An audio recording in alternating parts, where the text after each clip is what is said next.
Innalhamdulillah nahmaduhu wa nasta'inuhu wa nastaghfiruh wa na'udzu billahi min syururi anfusina wa min sayyiati a'malina. May yahdihillahu fala mudilla lahu wa may yudlil fala hadiya lahu. Asyhadu an la ilaha illallah wahdahu la syarika lah wa asyhadu anna Muhammadan abduhu wa rasuluhu, amma ba'du. Kita mula terus hari ini misi Nuh alaihi salam. Misi Nabi Nuh alaihi salam. Kisah Nabi Nuh dalam Al-Quran, rujukan kisah Nabi Nuh dalam Al-Quran ada pada semua 10 petikan yang tertera dekat skrin, tuan-tuan.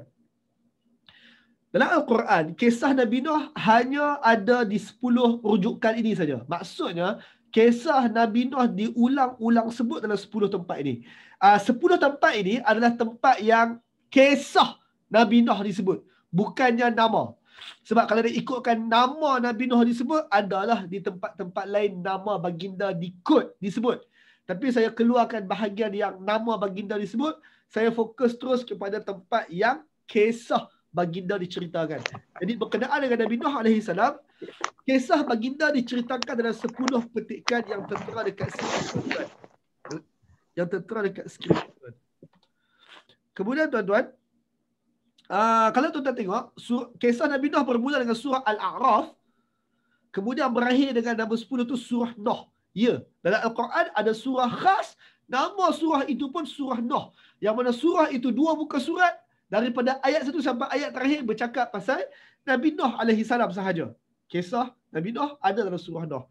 2 surah yang saya gariskan itu, surah Hud, surah nombor 3, dan juga surah nombor 10, iaitu surah Nuh, nombor 3 dan nombor 10 itu adalah 2 surah yang bercakap paling panjang dan paling detail tentang Nabi Nuh alaihi salam. Jadi, kalau tuan-tuan tak ada masa nak baca habis 10-10 tu, tuan-tuan baca petikan daripada surah Hud berkenaan dengan Nabi Nuh dan baca petikan dalam surah Nuh berkenaan dengan Nabi Nuh, itu pun dah cukup detail dan cukup panjang dah pun berkenaan dengan Nabi Nuh alaihi salam.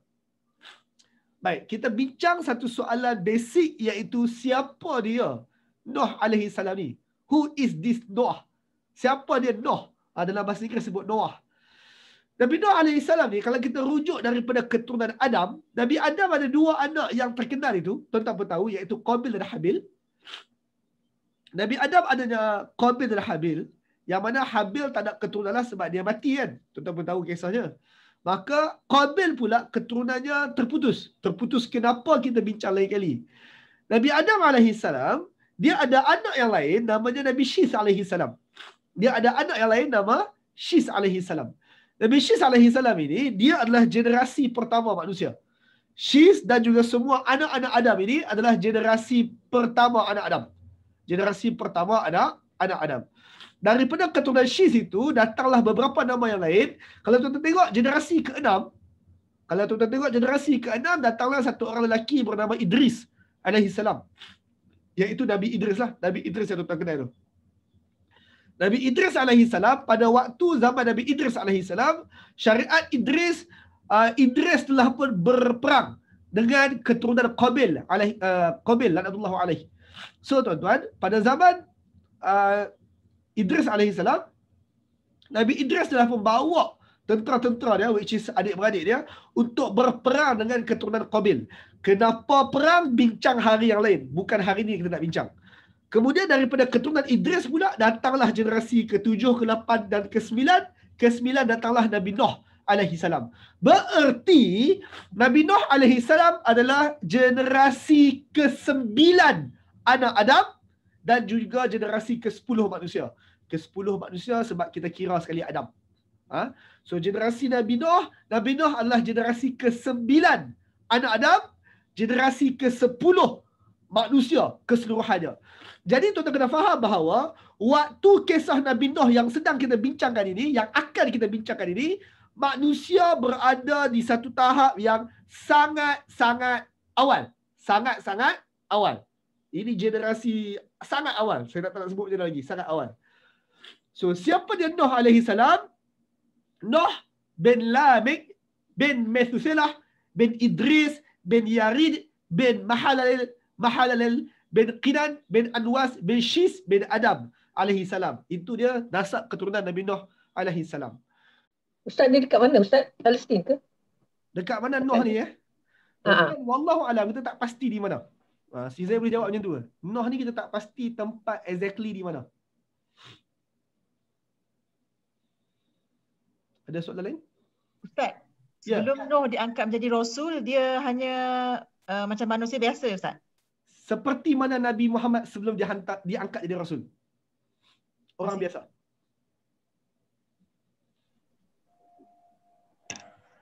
Mana Ustaz dapat nama-nama tu? Mana dapat nama-nama Methuselah lah, bin sekian. Jawapannya dia jawapannya dua. Satu, kita kena jawab bahawa dia ada dalam Bible. Nama-nama tadi, Nuh bin apa sampai Idris, sampai ke Ibrahim tu, sampai ke Adam tu, nama-nama itu pertama nasab itu ada dalam Bible Kristian, Yahudi. Tuan-tuan, orang Yahudi, tuan-tuan tahu kan, orang Yahudi ni mereka sangat, ayat berterus terangnya, mereka sangat resis. Mereka berbangga dengan keturunan keyahudian mereka tu. Jadi, bagi orang Yahudi, mengambil kisah kita keturunan apa adalah penting. Maka orang Yahudi ni mereka mencatat nasab. Hang bin apa, Yahudi dia catat nasab. Dan kalau kita tolak nama itu sebab nama itu bersumberkan Israiliyat, nama-nama yang sama ada dalam kitab-kitab sirah kita bersumberkan ahli nasab. Ada. By the way, orang Arab sebab Nabi Muhammad orang Arab juga mengambil kisah isu nasab. Orang Arab juga sama macam Yahudi, mereka ambil kisah keturunan siapa. Maka ahli nasab dari keturunan Arab pun ada juga mengambil nasab, lalu nasab yang sama macam Taurat. Sama macam nasab yang ditulis oleh orang Yahudi. So nama-nama tadi Nuh bin apa sampai ke Adam tersebut bersumberkan dua sumber itulah. Satu sumber Bible Yahudi Kristian, yang kedua sumber ahli nasab dalam kitab sirah kita. Soalan seterusnya, kenapa tiba-tiba Allah hantar Nuh sebagai Rasul? Kenapa tiba-tiba Allah hantar Nuh sebagai Rasul? Perlu saya sebutkan di sini bahawa Nabi Nuh alaihi salam adalah Rasul yang pertama diutuskan. Nabi Nuh alaihi salam adalah Rasul yang pertama diutuskan. Saya ulang balik. Nabi Nuh alaihi salam adalah Rasul yang pertama diutuskan. Tuan-tuan, mungkin ada sedikit confuse apa beza Rasul dengan Nabi. Yang mana saya rasa hari ini tak perlu bincang ke situ. Saya terus nak fokus kenapa sebahagian ulama menggariskan ataupun memanggil Nabi Nuh sebagai Rasul pertama, bukan Adam. Nabi Adam, dia Nabi, itu confirm, itu betul. Nabi Nuh, Nabi Adam itu Nabi, betul. Nabi Idris itu Nabi, betul. Tetapi Nabi Nuh alaihi salam, dia adalah Nabi dan juga Rasul pertama. Daripada mana datangnya perkataan Rasul pertama adalah Nuh? Selain daripada kerana Quran mengulang-ulang tentang kisah Nabi Nuh sebagai Rasul pertama, antara sebab lain Nuh disebut Rasul pertama adalah dalam hadis Bukhari dan hadis Muslim bercakap tentang syafaat. Orang-orang yang meminta syafaat di mahsyar esok, kisahnya lebih kurang mereka jumpa Nabi Adam untuk minta syafaat. Adam kata, aku tak boleh. Pergi jumpa Nuh. Nuh Rasul pertama untuk umat manusia. Pada sudut pandang Adam, Adam memanggil Nuh sebagai Rasul pertama manusia. Dalam hadis Bukhari dan juga dalam hadis Muslim dan of course dalam beberapa kitab hadis yang lain. Ini menyebabkan Nabi Nuh alaihi salam digelar sebagai Rasul pertama. Soalannya, kenapa tak semena-mena Allah hantar Rasul pertama? Why?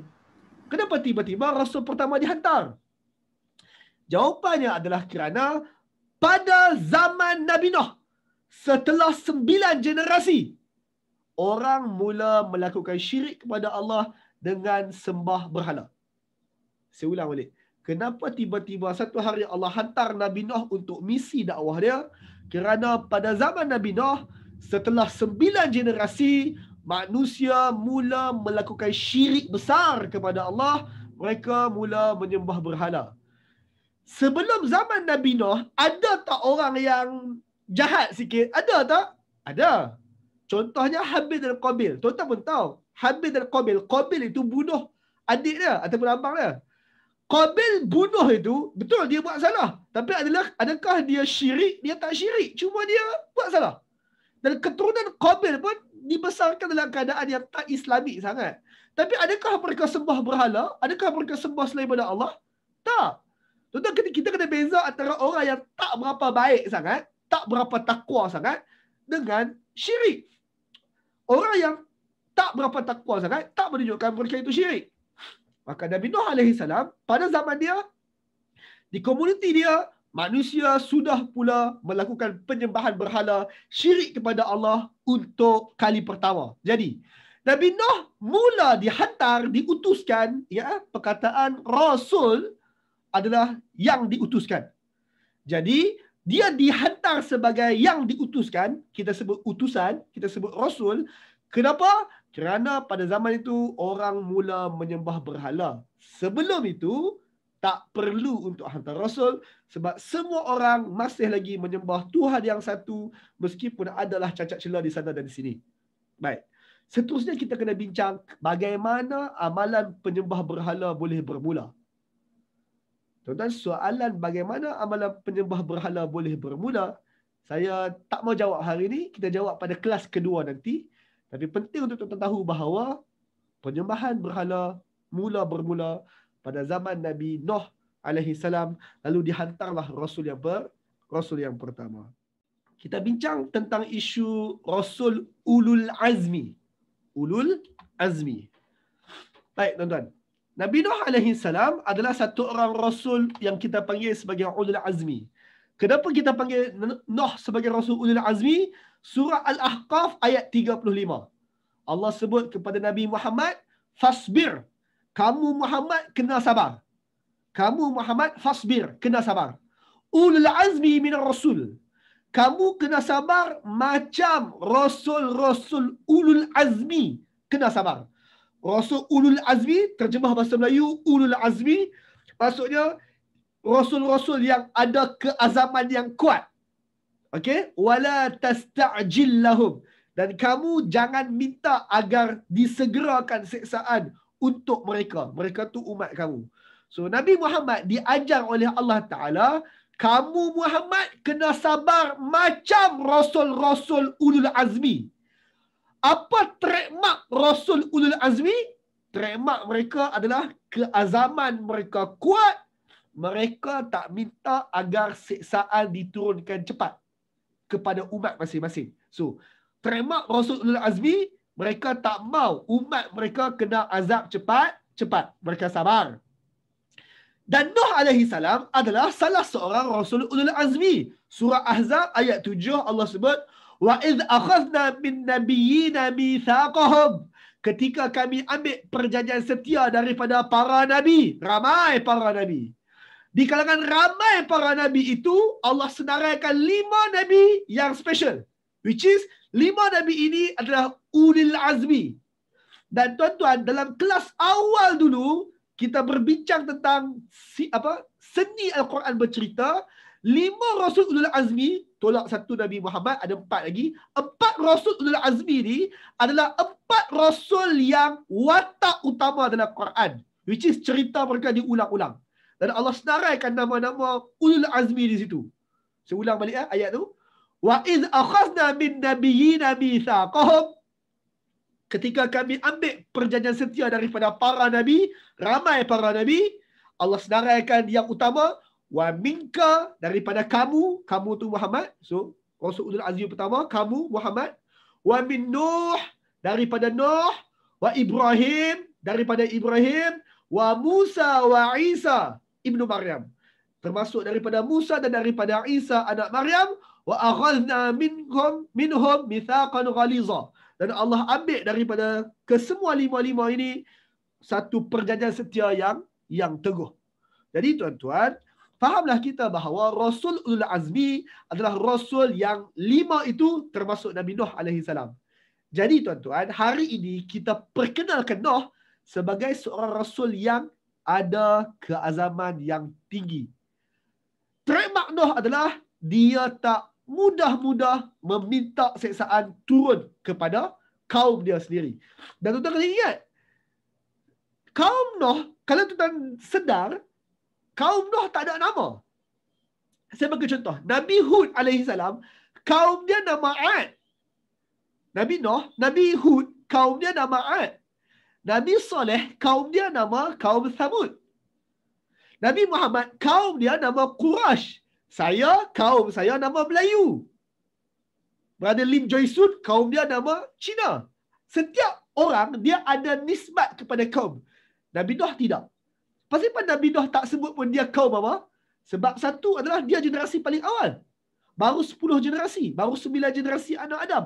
Menyebabkan siapa pun yang ada di keliling dia, somehow adalah adik-beradik. Tak sepupu, sepapat. Tak sepapat, tok nek. Tak tok nek pun cucu cicit.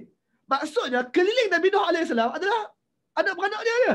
Adik-beradik dia yang besar. Keluarga besar dia sahaja. Sebab itu kaum Nuh digelar sebagai kaum Nuh.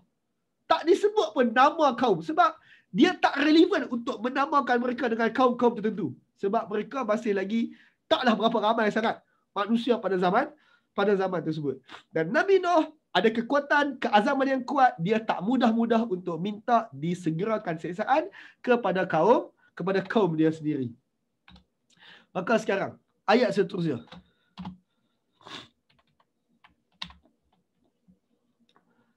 Kita mulakan dengan apa yang Allah sebut dalam surah Hud ayat 25-26. Allah mulakan kisah Nabi Nuh. By the way, surah Hud ayat 25-26 adalah kali pertama kisah Nabi Nuh disebut. So, kali pertama kisah Nabi Nuh disebut, ini cara Allah perkenalkan Nuh. Allah sebut, وَلَقَدْ أَرْسَلْنَا نُوحًا إِلَىٰ قَوْمِهِ إِنِّي لَكُمْ نَذِيرٌ مُبِينٌ. Sesungguhnya kami telah mengutuskan Nuh kepada kaum dia. Dan Nuh kata, Inni lakum nadhirum mubin. Sesungguhnya aku, iaitu Nuh, sesungguhnya aku ni nadhir, pemberi amaran yang mubin, yang bercakap terus terang. Aku ni beri amaran yang direct to the point. Tak tapih-tapih. Aku cakap terus terang. Allah ta'budu illallah. So sekarang seruan yang Nuh sampaikan adalah Allah ta'budu illallah. Hendaklah kalian tidak abdikan diri, tidak menyembah, melainkan hanya menyembah Allah sahaja. Sekarang apa efek kalau kalian tak sembah Allah? Ayatlah, Inni akhafu alaikum azab yaumin alim. Sesungguhnya aku takut menimpa kalian hari yang azab yaumin alim. Seksaan pada hari yang dahsyat tu. Tuan-tuan, hari yang dahsyat tu hari apa? 2. Setiap kali Quran cakap pasal azabi yaumin alim, yaumin azim dan juga bunyi-bunyi yang lebih kurang macam tu, seksaan pada hari yang besar, hari yang agung, hari dahsyat. Ikutlah istilah mana yang Allah guna dalam surah yang mana. Dia merujuk kepada apa? Dia merujuk kepada 2 benda. Satu, seksaan yang Tuhan hukum, seksaan dunia. Yang kedua, seksaan yang of course di akhirat esok. Itu 2 seksaan yang Allah gelarkan sebagai azab yaumin alim. Seksaan pada hari yang dahsyat. Tempat lain Allah sebut azab yaumin azim. Hari yang agung. Tak kisahlah. Yang pentingnya tuan-tuan dapat gambaran. Nabi Nuh bagi tahu kat kaum dia, saya Nuh, saya Rasul, tugas saya datang beri amaran. Maka Allah minta arahan satu je. Tuan-tuan, dalam the whole sirah Nabi Nuh, arahan Nabi Nuh yang Nabi Nuh sampaikan dekat kaum dia cuma satu. Iaitu, jangan sembah melainkan sembah Allah sahaja. Kaum Nabi Nuh alaihi salam, mereka percaya Allah sebagai Tuhan. Dengar statement tu elok-elok. Kak Zalinah. Oh, Kak Zalinah. Ingat tuan-tuan? Nabi Nuh alaihi salam, zaman Nabi Nuh alaihi salam, kaum dia tahu Allah itu Tuhan. Kak Zalinah, saya sebut tadi, kaum Nabi Nuh tahu Allah Tuhan. Kita panggil tauhid apa kak yang mengiktiraf Allah Tuhan ni? Rububiyah. Tauhid rububiyah. Terima kasih. Kaum Nabi Nuh, mereka beriman Allah Tuhan. Mereka tahu. Kenapa mereka tahu? Lah, mereka generasi ke-10 manusia. Mereka generasi ke-9 manusia. Mereka tahulah siapa Tuhan.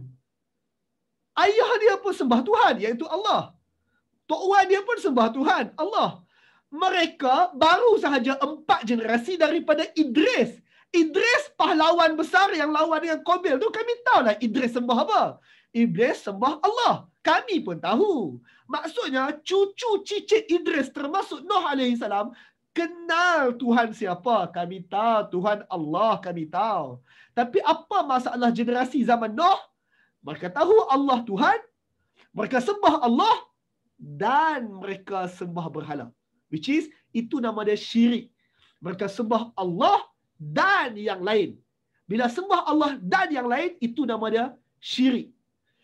Syirik ni tuan-tuan, bukan tak sembah Allah semata-mata. Kalau satu orang sembah Allah dan yang lain, maka mereka juga dipanggil musyrik, orang yang buat syirik. Jadi, pada zaman Nabi Nuh AS, tidak ada dakwah Nuh yang Nuh menegur ataupun memberi amaran tentang jenayah yang lain. Tidak ada. Kecuali satu, iaitu syirik. Berarti tuan-tuan, kaum Nabi Nuh ini, mereka tak ada isu yang lain. Isu besar yang lain. Maksudnya, kemungkinan orang-orang ni dalam bab berkeluarga, mereka baik terhadap keluarga. Taat ibu bapa, kemungkinan kaum mereka ini taat ibu bapa. Dalam bab jaga solat, mereka mungkin jaga solat. Dalam bab korban, mereka bagi korban terbaik mungkin. Dalam bab apa pun hubungan suami isteri ke, hubungan dengan guru ke, mereka baik, mereka elok. Menjaga, mereka tak tipu. Mereka lelaki layan cara lelaki, kahwin lelaki dengan perempuan. Mereka tak ada hubungan seksual secara pelik-pelik. Mereka tak buat. Mereka orang baik. Sebab itu, tidak ada maksiat lain kaum Nuh yang disebut oleh Allah Ta'ala. Melainkan satu, iaitu syirik kepada Allah. Jadi tahulah kita bahawa tugas Nabi Nuh AS datang adalah untuk perangi syirik itu. Dosa dan kezaliman yang paling besar. Maka ayat tu kata, Nuh datang, Nuh beritahu kepada kaum dia, inni lakum nazirun mubin, aku datang untuk beri amaran yang jelas. Allah ta'budu illa Allah. Hendaklah kalian menyembah tak lain hanya sembah Allah sahaja. Sebab kalian tauhid rububiyah, okey, kalian kenal Allah. Tapi bab sembah, kalian tak sembah Allah saja. Jadi aku datang nak bagi tahu kat korang, la ta'budu illa Allah. Hendaklah kalian sembah tak lain hanya Allah, sembah Allah sahaja. Inni akhaf alaikum azab yaumin alim. Sesungguhnya aku takut menimpa kalian siksaan pada hari yang teruk tersebut. Jangan sembah yang lain, sembah Allah. Jangan sembah yang lain, sembah Allah. Simple je dakwah dia. Soalan dia, apa hujah penentangan kaum dia? Apa hujah penentangan kaum dia? Farah. Oh Farah. Ya Ustaz. Sekarang Farah, by the way, Farah adalah non-Muslim, convert Muslim. Farah, statement tadi, jangan sembah yang lain, hanya sembah Allah. Itu sukar difahami ke permintaan tu? Sukar difahami ke simple je? Simple je. Very simple. Itu direct to the point, simple. Yeah. Maksudnya Farah, kalau ada orang tak setuju dengan seruan itu, mereka patut attack apa? Patut attack arahan itulah. Kenapa? Tuan-tuan, bila saya kata, Nuh kata, sembah Allah, titik. Orang yang nak jawab patut kata, no, kami tak boleh sembah Allah kerana ... Tuan-tuan, itu baru hujah yang relevan. Kita sedang bercakap tentang arahan menyembah satu Tuhan. Orang yang tak setuju kena jawab, kenapa tak boleh sembah satu Tuhan. Itu baru kita bercakap dalam topik yang sama. Tapi tuan-tuan, oleh kerana arahan itu sangat mudah, tengok bagaimana orang-orang ni jawab. Qalal mala'ul lazina kafaru min qaumihi. Ketika Nuh sampaikan dakwah sembah hanya satu Tuhan saja Allah, maka berkat para pembesar yang ingkar daripada kaum Nuh pun menjawab. So tuan-tuan, para pembesar yang ingkar daripada kaum Nuh jawab. Jadi tuan-tuan, watak antagonis, watak jahat yang lawan Nabi Nuh adalah para pembesar kaum. Bila sebut para pembesar kaum, agak-agak jawatan orang-orang yang lawan Nuh ni apa? Anyone? Agak-agak jawatan dia apa dia? Para pembesar. Menteri. Apa dia? Menteri. Menteri. Lagi? Orang-orang kaya. Orang kaya, ketua kampung. KKK. Lagi? Para pembesar. Para bangsawan. Para bangsawan. So, tuan-tuan dapat gambaran bila Allah sebut para pembesar yang lawan Nuh. Tuan-tuan, bila sebut para pembesar, dia ada dua jenis pembesar. yang dua jenis pembesar ini diulang-ulang dalam kisah Nabi-Nabi berbeza dan juga kisah-kisah yang bercakap tentang Nabi Muhammad. Bila sebut pembesar lawan Nabi Muhammad, pembesar ni ada dua. Satu, pembesar politik. Pembesar politik maksudnya ketua kampung, YB, Perdana Menteri, Raja. Ini pembesar politik. Yang kedua, pembesar agama. Kerana Nabi ini selain daripada merevolusikan manusia berkenaan dengan hidup sehari-harian, which is terlibat dengan politik, dia juga bercakap tentang merevolusikan manusia terhadap agama mereka. Maka ada dua pembesar yang terasa. Satu pembesar politik, kedua pembesar agama. Apa maksud pembesar agama? Maksudnya ustaz dekat surau, tu pembesar agama. Tok Padri, itu pembesar agama. Tok Sami, Mufti. Semua ini pembesar agama. Maka sekarang, yang lawan Nabi Nuh siapa? Para pembesar agama dan para pembesar politik. Maka yang lawan Nabi Nuh bukan orang lekeh-lekeh. Qalal mala'ul lazina kafaru min qaumihi. Para pembesar kaum Nuh pun jawab dekat Nuh. Apa mereka jawab? Mahaza illa basyarun mislukum. Tidaklah Nuh ini melainkan bashar, melainkan satu orang lelaki biasa je pun, mislukum, sama macam kalian juga. So tuan-tuan, Nabi Nuh datang bawa seruan sembah satu Tuhan. Mereka jawab ke seruan tu? Tak. Mereka hanya kata, nak ikut Nuh ke? Nuh ni laki sama macam kalian. Yuridu an yatafaddala alaikum. Dia bawa seruan ini sebab dia nak dapat yatafaddala alaikum. Dia nak dapat kelebihan ke atas kalian. Tuan-tuan, ini kita panggil serangan apa ni? Anyone? Ini kita panggil serangan apa? Nuh tu biasa je pun. Dia buat semua ni, dia ada pribadi. Ni panggil apa ni? Serangan pribadi. Serangan pribadi. Ini nama dia tak serang point Nuh. Tapi dia serang credibility Nuh. Dia tak serang hujah Nuh. Tapi dia serang Nuh tu sendiri. Tuan-tuan, ini dia lebih kurang dalam parlimen kita, tuan-tuan. Kita pun kata kita perlu bagi peruntukan sekian. Okey, ada izin laluan? Sila jawab. Orang tu bangun, dia kata, rasuah! Titik. Tuan-tuan, kita tengah cakap pasal vaksin COVID, tiba-tiba dia menjerit rasuah. Tuan-tuan, itu hang serang peribadi. Kita tengah cakap pasal vaksin COVID, tiba-tiba orang menjerit, alah engkau pun serban tak pakai? Titik. Tuan-tuan, itu engkau bukan sedang jawab hujah. Engkau sedang serang peribadi. Nuh simple je. Dia kata sembah Allah Ta'ala, titik. Orang tak jawab hujah tu, tapi orang serang peribadi Nuh. Apa serangan peribadi yang mereka buat? Mereka kata Nuh lelaki biasa. Nuh nak dapat kelebihan ke atas kalian semua. Siapa dia kalian? Ingat tuan-tuan, yang lawan dia adalah pembesar. Maka dia pun kata, Nuh buat macam ni sebab nak jadi Perdana Menteri lah ni. Dia nak dapat kelebihan ke atas hampa semua. Nuh ni paling-paling tak dapat senator ni. Sebab tu dia buat alasan macam ni. Dia nak tambah pengikut. Nuh buat macam ni sebab dia nak jadi AJK surau. Sebab tu dia bawa ajaran pelik-pelik ni. Dia nak buat jemaah dia sendiri. Tuan-tuan, mereka mula serang Nuh bahawa Nuh lelaki biasa. Bahawa Nuh cuma nak dapat pengaruh. Nak dapat kelebihan ke atas pengikut dia. Mereka sambung. Walau sya' Allah. Kalaulah Allah nak. Nak kat sini maksudnya nak hantar Rasul. Sebab Nuh mengaku dia Rasul. Kaum dia bagi tahu, kalaulah Allah nak hantar Rasul, walau sya' Allah, kalau Allah nak, la anzala malaikah. Mesti Allah turunkan malaikat sebagai Rasul. Kalau Allah nak hantar Rasul, bukan Nuh orang dia. Mesti malaikat yang hantar Rasul. Nuh lelaki biasa. Malaikat bukan lelaki biasa.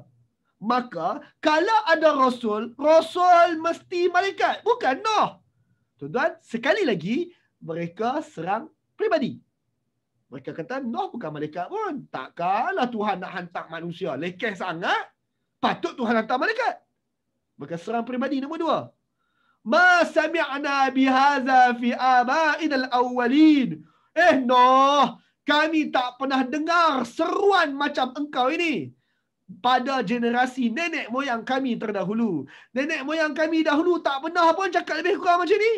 Sekarang tuan-tuan, mereka sudah mula nak ajar orang rujuk nenek moyang. Maka tuan-tuan, nenek moyang mereka adalah orang beriman. Nenek moyang kaum Nuh adalah orang beriman. Mereka adalah anak-anak Adam, anak-anak Idris, yang mana mereka ni orang beriman. Dan mereka kata, Nuh, sebelum ini kami tak pernah dengar pun nenek moyang kita, nenek moyang kami, nenek moyang kau bercakap macam kau ni. Kami tak pernah dengar. Tuan-tuan, pasal apa mereka berani sebut nenek moyang tak pernah sebut? Padahal orang lain pun ada nenek moyang yang sama. Sebabnya mereka pembesar. Pembesar kontrol maklumat. Pembesar boleh brainwash orang bawah. Maka mereka kata, wahai rakyat-rakyat sekalian, wahai jemaah-jemaah masjid sekalian, seruan Nuh, nenek moyang kita tak pernah cakap. Padahal nenek moyang pernah cakap tak benda yang Nuh ajar ni? Of course pernah. Mereka mula serang kredibiliti Nuh. Maka tuan-tuan, benda seterusnya yang mereka serang adalah mereka serang pengikut. Mereka serang pengikut. Mereka kata, wa ma nara kattaba'aka illa allazihum aradhiluna badiyar ra'i. Dan Nuh, kami tak anggap para pengikut kamu itu melainkan azadiluna badiyar ra'ya. Orang paling lekeh dan juga orang yang paling singkat fikiran. Pengikut Nuh, ingat mereka mula serang pengikut Nuh. Mereka kata, Nuh, pengikut engkau ni adalah orang-orang yang paling lekeh. Kami menteri. Pengikut engkau siapa dia? Allah, Pak Gad kampung. Kami menteri. Siapa pengikut kau? Pengikut kau tukang sapu sampah. Kami menteri. Siapa pengikut kau? Pengikut kau yang jual nasi lemak tepi jalan. Kami AJK masjid. Siapa pengikut kau? Pengikut kau orang yang sembahyang dekat saf nombor 8 tu. Kami geng-geng saf nombor 1. Geng-geng saf nombor 1 tak ikut Nuh. Geng-geng masuk parlimen tak ikut Nuh. Yang ikut engkau orang-orang lekeh. Maka orang-orang lekeh ni badiyar ra'ya, tak fikir panjang. Mereka ni tak ada PhD, kami ada PhD. Mereka ni SPM pun fail sebab tu ikut engkau. Orang yang bijak ikut kami. Mereka mula serang kredibiliti para pengikut Nuh. Maka tuan-tuan sedar bahawa kebanyakan para rasul, pengikut mereka adalah orang-orang yang istilah mudahnya lemah. Sebab selalunya dakwah keadilan ini, orang-orang yang tak ada kepentingan mereka mudah untuk terima. Tapi orang yang ada kepentingan, iaitu pembesar-pembesar, mereka sukar untuk terima. Maka mereka mula serang para pengikut Nuh. Mereka kata para pengikut engkau Nuh hanya orang lekeh-lekeh, orang-orang SPM tak ada, orang-orang yang jawatan tak tinggi, orang-orang miskin, dan para pengikut kau tu fikiran singkat. SPM tak lepas.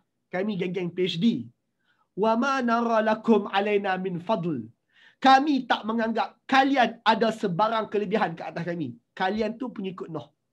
So tuan-tuan, saya nak tanya tuan-tuan. Kak Mai. Oh Kak Mai. Saya. Saya tanya Kak Mai simple question. Kak Mai, satu orang bos gaji RM10,000 tapi kafir. Dengan satu orang penyapu sampah gaji RM800 tapi Muslim. Siapa ada kelebihan di sisi Allah Ta'ala? Yang penyapu sampah tu. Sapu sampah. Tuan-tuan, simple je. Siapa yang ikut Nuh, which is orang yang tak buat syirik, di sisi Allah dia ada kelebihan. Maka tuan-tuan selalu dengar pun sewaktu kita mendakwah sesama kita, kita kata, walau kita miskin, asalkan kita rapat dengan Allah, kita okey. Kita ada kelebihan di sisi Allah. Kita kalau tak boleh bersaing dengan manusia pada dunia dia, bersaing pada akhirat dia. Ini ayat yang selalu kita dengar untuk kita dakwah kepada orang. Allah tak pandang harta kita, Allah pandang hati kita. Allah tak pandang kita punya luaran, Allah pandang kita punya dalaman. Tuan-tuan, ini hujah ataupun dakwah Islam yang diulang-ulang daripada zaman Nuh sampai sekarang. Maka sekarang, antara benda yang Nuh sebut kepada kaum dia, siapa-siapa yang sembah Allah tunggal tanpa syirik ada kelebihan. Itu antara yang diulang-ulang sebut. Maka para pembesar ni kata, wa ma nara lakum alaina min fadl. No, kami tak anggap penyapu sampah itu ada kelebihan ke atas kami. Mustahil. Mustahil penyapu sampah itu ada kelebihan ke atas kami hanya kerana dia ikut Nuh. Mustahil penyapu sampah itu ada kelebihan ke atas kami semata-mata dia sembah satu Tuhan sahaja. Kami sembah 4 kot. Takkan kami sembah 4, dia sembah 1, dia lebih. Kami dah lebih, kami sembah 4. Bal nazannukum kadhibin. Bahkan kami anggap engkau tipu Nuh, para pengikut engkau pun tipu. Itu kan anggapan kami. Ni para pengikut Nuh ni. Para pengikut Nuh, tuan-tuan, orang-orang yang tak ada kepentingan ni, which is yang mereka panggil fikiran singkat ni, sebenarnya fikiran singkat ni, dia tak bercita-cita panjang. Dia tak payah baca lebih-lebih sangat. Dia hanya fikir diri dia dan akhirat. Orang yang fikir terlalu panjang ni, dia fikir harta, dia fikir jawatan, dia fikir apa pandangan orang, dia fikir dia nak kena berubah, dia fikir kalau dia berubah nanti dia ada hilang sesuatu. Dia pun fikir panjang sangat. Maka orang-orang yang mudah untuk terima Nuh ini, orang yang tak terima kata, kami rasa hang tipu ni. Hang ikut Nuh tu ada sebab lain tu. Kau tipu ni. Nuh janji apa dengan kau ni? Sampai kau sanggup ikut Nuh ni. Mesti kau tipu. Mesti ada something yang Nuh bagi dekat kau sampai kau sanggup untuk ikut Nuh. Cuba bagi tahu. Nuh janji apa dengan kau? Yang tiba-tiba kau berani sangat nak ikut Nuh ni. Wa ma nara lakum alaina min fadl bal nazannukum kazibin. Kami tak pandang kalian ni ada kelebihan ke atas kami. Kami anggap kalian cuma orang-orang yang tipu sahaja. In huwa illa rajulun bihi jinnah. Nuh ni tak lain cuma satu orang lelaki yang kena jinnah. Dia hanya satu orang lelaki yang kena jin. Kena jin maksudnya kena rasuk. Dia ni bercakap benda-benda ni mesti kena sampuk jin ni. Kena sampuk hantu ni. Entah macam mana Nuh ni kena sampuk hantu tiba-tiba bercakap. Tuhan kena sembah satu ni. Ni mesti kena rasuk. Fatarabbasu bihi hatta hin. Oleh itu tuan-tuan, kita biarlah Nuh ni sehingga satu tempoh masa. Tuan-tuan, orang yang kena rasuk ni tuan-tuan, dia tak kena rasuk 24 jam. Dia kena rasuk 2-3 jam, sagi 2-3 jam jin tu keluar. Sagi lepas 2-3 jam Nuh okey baliklah. Tuan-tuan, para pembesar ni punyalah mereka tak kisah dan ambil sambil lewa sahaja apa yang Nuh cakap. Mereka kata Nuh ni orang yang jinnah, kena rasuk. Biarlah, tak lama okey tu. Fatarabbasu bihi hatta hin. Kita biarlah Nuh ni sehingga satu tempoh masa. Dia duk bercakap apa pun tu meracau tu. Biarlah dia meracau sampai satu tempoh masa. Tak lama dia berhentilah. Dan tuan-tuan, dakwah ini, kalau saya bertanya tuan-tuan, Kak Nurli, Kak Nurli, sembang sikit pasal dakwah. Benda Ustaz, sorry Ustaz. Kak Nurli, dakwah hari ni kita buat, orang tak ikut. Esok kena buat tak? Buat. Lepas 8 tahun kita dakwah, pengikut ada 5 je. Lepas 8 tahun. Kena sambung buat tak? Buat lah Ustaz, kot-kot ada yang nak ikut lagi. Soalan, apa motivasi lepas 8 tahun pun buat juga? Apa motivasi dia, Kak? Apa motivasi? Kenapa? Kita buat kerana Allah lah. Sebab kita yakin kita yang buat kerja ni dapat kelebihan di sisi Allah. Maka tadi dia kata apa? Dia kata Nuh tu tipu. Nuh tu kena rasuk jin. Nuh tu nak dapat kelebihan. Maka lepas 5 tahun dia buat kerja, kalau kelebihan tak dapat, lama-lama berhenti lah tu. Tuan-tuan, berapa ramai ahli politik yang bertanding pilihan raya, kalah 2 kali, berhenti je lah. Sebab apa? Tak dapat. Berapa ramai ahli politik yang lobi jawatan tak dapat, lepas tak dapat, dia buat kerja lain lah. Sebab apa? Sebab dia ada aim dunia. Tak dapat, dia berhenti. Alah, Nuh tu tipu je tu. Konon dapat wahyu. Lepas kita tak layan dia 2-3 tahun, dia berhenti lah tu. Fatarabbasu bihi hatta hin. Kita tunggulah saat. Tak lama dia stop lah tu. Maka sekarang mereka layan Nuh macam orang yang ada kepentingan. Tak cukup dengan tu, mereka kata, Inna lanaraka fi dhalalim mubin. Kami pandang engkau Nuh, engkau ni dalam kesesatan yang jelas. Engkau ni memang jelas sesat pun. Sebab tu kami tak layan. Sekarang saya tanya tuan-tuan, Nuh lepas 5 tahun sambung buat ke berhenti? Tuan-tuan, lepas 5 tahun Nuh sambung buat ke berhenti? Sambung. Lepas 10 tahun sambung buat ke berhenti? Sambung. Lepas 20 tahun sambung buat ke berhenti? Sambung. Maka tuan-tuan tahu bahawa Nuh tak berhenti. Bila Nuh tak berhenti, orang mula, aku ingat dia ni hangat-hangat tiap ayam lah. Awak dia ni buat sungguh-sungguh ni. Jin yang rasuk dia ni nampak gaya. Kuat punya jin ni, konsisten punya jin ni. Maka tuan-tuan, orang mula rasa macam, this must be something. Yang tiba-tiba Mamat Nuh ni, dia terlalu terlalu fokus sangat. Maka tuan-tuan, kesimpulan. Tuan-tuan, ni kesimpulan dia. Hujah penentangan kaum Nuh. Apakah hujah-hujah yang kaum Nuh guna untuk lawan Nuh? Tuan-tuan, kita bila baca hujah penentangan, kita kena baca hujah Nuh. Apa hujah Nuh? Hujah Nuh cuma, kawan-kawan, sembah satu Tuhan. Jangan sembah yang lain. Simple je. Orang nak lawan hujah itu, pertama, mereka lawan credibility Nuh. Mereka kata Nuh hanya manusia biasa, bukan Rasul. Mereka lawan credibility Nuh. Mereka kata Rasul Allah, kalaulah ada pun sepatutnya malaikat, bukan laki-laki macam Nuh. Seterusnya, Nuh bertujuan nak dapat kelebihan ke atas orang ramai. So tuan-tuan, itu hujah yang lawan credibility Nuh. Soalan saya,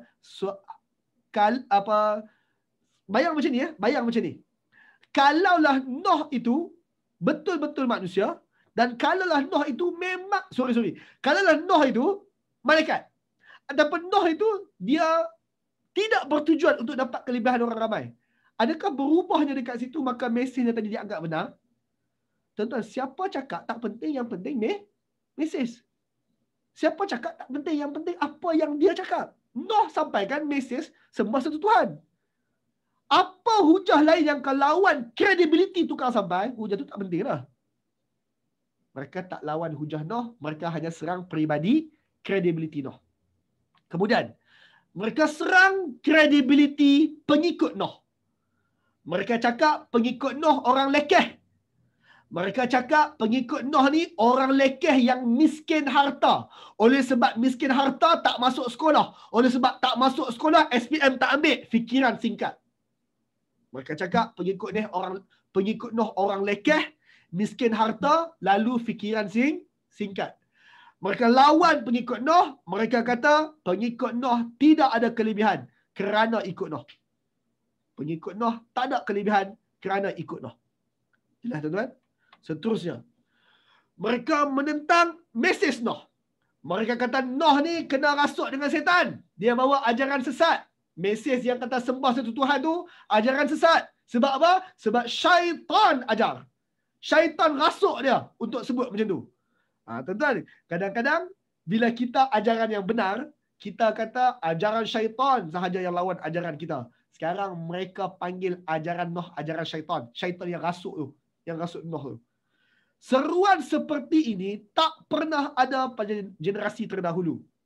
Maka mereka anggap Nuh reka satu ajaran sesat. Sebab ajaran tu tak sama macam nenek moyang dulu. Tuan-tuan, ajaran Nuh sama macam nenek moyang dulu. Cumanya mereka putar belit, mereka kawal fakta. Maka mereka kata generasi ini, seruan Nuh tak pernah ada pada generasi dahulu. Seterusnya mereka kata Nuh akan hilang motivasi, lalu Nuh akan berhenti sendiri. Lepas satu tempoh, 2-3 jam, 2-3 minit akan datang, Nuh akan berhenti. Hujah jawapan. Okey, fine. Itu adalah penentangan yang diberikan kepada Nuh. Macam mana Nuh jawab? Tadi semua tohmahan-tohmahan yang orang bagi kepada Nuh. Soalan seterusnya, macam mana Nuh jawab? Apa respon Nuh terhadap semua tohmahan-tohmahan tersebut? Maka kita masuk bahagian apa hujah jawapan Nuh alaihi salam. Maka Nuh pun berkata, sekarang tuan-tuan, sekarang bahagian Nuh nak jawab. Ini jawapan Nuh. Ya qaum, wahai kaum, ara'aitum in kuntu alai bayyinah min rabbi wa atani rahmatan min indihi fa'ummiyat alaikum anulzimukuhuma wa antum laha karihun. Wahai kaum, jika keadaan Nuh adalah satu orang rasul. Kalau keadaan aku sebagai rasul ni, in kuntu alayya bayyinah min rabbi, yang mana aku ni bawa satu bukti yang jelas dari Tuhan aku. Tuan-tuan, Nuh bawa wahyu. Wahyu adalah bukti jelas dari Tuhan. Wa atani rahmatan min indihi, dan aku juga dapat kasih sayang daripada sisi dia, sisi Allah. Nuh dapat kerasulan, Nuh dapat wahyu. Wahai kaum, kalau aku dapat semua bukti jelas tadi, dan aku dapat kasih sayang Allah, iaitu kerasulan itu, fa'ummiyat alaikum. Namun benda itu ketika aku sampaikan kepada kalian, kalian kabur-kabur. Kalian tak nampak. Anuzimukuhuma wa antum laha karihun. Apakah pada pandangan kalian ada gunanya untuk kami tu Nuh, untuk aku mendesak kalian, sedangkan kalian dah benci dah pun benda yang aku cakap ni? Tuan-tuan, para pengikut Nuh, which is orang-orang lekeh tu, ada orang-orang yang ikut Nuh. Yang tu kita tak boleh nafi. Ada orang-orang yang ikut Nuh. Maka apabila ada orang yang ikut Nuh alaihi salam, berarti ada orang yang setelah Nuh sampaikan wahyu, mereka nampak. Maksudnya mereka tak kabur, mereka nampak. Tapi ada orang lepas kita berhujah, dia tak nampak pun. Dia kata, apa dia Nazar duk mengarut ni? Kenapa Nuh duk sembang panjang-panjang ni? Setengah orang lepas kita menyampaikan wahyu, kita berhujah, kita buat seminar, kita bacakan Quran, kita bagi hujah itu ini, dia tak nampak juga. Maka Nuh kata, aku dah sampaikan. Tapi kalau kau tak nampak juga, ada guna ke aku nak desak kalian terima dakwah aku ni? Wa antum laha karihun. Sedangkan kau dah benci dah pun. Kau dah dengar banyak kali daripada hujah yang sama, tapi kau tak masuk otak juga. Ada guna ke aku nak teruskan, nak tegas, tekan supaya korang ikut juga? Tak ada guna. Ya kaum, wahai kaum, la as'alukum alaihi mala. Wahai kaum, aku tak minta sebarang harta untuk tugas aku ni. Sekarang, tadi mereka kata apa? Nuh nak dapat kelebihan ke atas kaum. Nuh bagi tahu, kata, oi, aku buat kerja ni, aku tak minta duit apa lah. Bukan setakat aku tak minta duit apa. Orang-orang yang ikut aku, yang setuju dengan aku, pun tak payah bayar bulan-bulan. Mereka setuju ataupun tak setuju, aku macam ni je. Kalau kalian anggap aku buat kerana nak dapat kelebihan, ketahuilah orang yang ikut aku, mereka tak payah bayar pun. Mereka setuju dengan dakwah ini, mereka tak perlu keluarkan harta pun. Ya kaum, la as'alukum alaihi mal. Aku tak minta harta terhadap seruanku ini. In ajriya illa 'ala Allah. Urusan ganjaran untuk aku ini serah pada Allah Ta'ala. So, apa yang nak dapat kelebihan ke atas orang ramainya? Oh, by the way, korang cakap pengikut aku lemah. Pengikut aku miskin. Tak apalah. Lemah pun tak apa. Sebab aku bukan minta harta dia. Miskin pun tak apa. Bukan aku minta harta dia. Kalau motifnya harta, dia akan tackle orang kaya. Tapi Nuh terima kalau ada orang miskin ikut. Nuh setuju kalau ada orang lekeh ikut. Nuh tak kata, kau lekeh, kau gaji SPM, tak layak lah ikut. Nuh tak sebut. Ya kaum, la as'alukum alaihi malan. In ajriya illa 'ala Allah. Aku tak minta ganjaran lah, tak minta upah lah, harta lah terhadap seruanku ini. Aku hanya buat urusan ini, ganjaran dia serah dekat Allah. Aw ajibtum an ja'akum zikrun min rabbikum ala rajulun minkum? Kalian rasa hairan ke? Peringatan datang dari Tuhan kepada kalian melalui satu orang lelaki, yang mana lelaki itu kawan-kawan korang sendiri, which is Nuh lah. Tuan-tuan, mereka kata Nuh lelaki biasa. Nuh bukan rasul. Nuh bukan malaikat. Rasul patut malaikat. Maka sekarang Nuh kata, kau rasa pelik ke? Rasul bukan malaikat. Rasul cuma lelaki daripada kalangan kalian sendiri. Kau rasa pelik? Maka sekarang, jawapannya adalah, kalau korang rasa pelik, korang kena rasa takjub. Itu adalah mukjizat. Itu adalah mukjizat. Itu cara Allah angkat satu orang. Dia boleh beri amaran meskipun dia tak ada kat situ. Hairannya kalian terhadap seruan aku, bahawa aku dapat wahyu daripada Rasul, itu pun menunjukkan bahawa kemukjizatan pun. Itu pun nampak kelebihan pun. Bila kalian rasa hairan, satu orang lelaki biasa boleh datang beri peringatan kepada kalian, lelaki itu pula duduk di tengah-tengah kalian, kalian rasa hairan, maka itu bagilah, itu mukjizat tu. Kenapa kalian nak rasa hairan sangat? Tak cukup dengan tu, Nuh sambung. Wa ma ilmi bima kanu ya'malun. Apa kaitan ilmu aku, wahyu yang aku sampaikan, apa kaitan ilmu aku ni bima kanu ya'malun, dengan apa yang pengikut aku punya kerja? Apa kaitan sembah satu Tuhan dengan pengikut aku berniaga kantin? Apa kaitan? Apa kaitan yang hampa duk serang pengikut aku kerja SPM? Apa kaitan? Apa kaitan? Tak ada kaitan pun. Wa ma ilmi bima kanu ya'malun. Apa kaitan pengetahuan aku terhadap Allah, pengetahuan aku terhadap wahyu dengan pekerjaan para pengikut aku tu, apa kaitan? In hisabuhum illa ala rabbi. Hisab para pengikut aku, hitungan para pengikut aku, tidak lain diserahkan kepada Allah. Lau tash'urun, kalaulah kalian boleh faham, boleh sedar sikit. Tuan-tuan, apa mereka cakap kat pengikut Noh? Mereka kata pengikut Noh lekeh, akal tak panjang, pengikut Noh tak ada kelebihan ke atas mereka yang lain. Mereka anggap pengikut Noh lekeh, tak ada kelebihan. Sekarang Noh kata, hisab para pengikut aku, urusan Tuhan nak hitung para pengikut aku, tu serah pada Allah, bukan serah pada aku. Sekarang, ayatlah, wama ana bitaridil mu'minin. Aku takkan sekali-kali halau orang-orang yang beriman itu, which is pengikut dia. Tuan-tuan, kadang-kadang orang-orang yang bangsawan sikit ni, orang-orang yang kayangan sikit ni, orang-orang ni kadang-kadang mereka berminat nak ikut Noh. Tapi mereka kata, Noh, aku minat nak ikut kau, tapi aku tak seronok lah dalam majlis tu ada geng-geng SPM. I datuk-datuk PhD ni. I tak sukalah dalam majlis tu ada orang-orang lekeh yang tukar sapu sampah tu. I tak tahan bau dia. I pakai perfume. French. Tuan-tuan, point dia kat sini, setengah orang mereka nak ikut Noh, tapi mereka nak minta Noh abaikan pengikut dia yang lekeh-lekeh. Noh, kau ikut kami lah. Kita buat grup kita dah lah. Geng-geng lekeh ni letak kat tepi. Aku tak mau. Maka Noh kata, satu, hitungan para pengikut aku yang ramai lekeh-lekeh tu, urusan Tuhan aku. Aku tak sanggup untuk halau orang-orang beriman tu. Sekarang saya tanya tuan-tuan. Kalau Noh halau orang-orang beriman tu, maksudnya seolah-olah Noh cakap macam ni, satgi datin Lia datang. So kau yang lekeh-lekeh ni balik lah. Satgi datin Lia nak datang. Nak dengar ceramah aku. Tuan-tuan, kalau Noh cakap macam tu, apa efek kepada Noh tu sendiri? Apa efek? Anyone? Credibility dia lah Ustaz. Di mata siapa? Di mata pengikut-pengikut. Yang lekeh tersebut. Betul tak? Alright. Ada efek lain tak? Saya bagi contoh lain. Saya pun kata, okey, ada 37 orang di Zoom ni. Tuan-tuan kena log out keluar semua sebab satgi Najib nak masuk, Mihyudin nak masuk, satgi Agong nak masuk. Tuan-tuan, kalau saya cakap macam tu, apa perasaan tuan-tuan 37 orang? Tension tau. Cakap.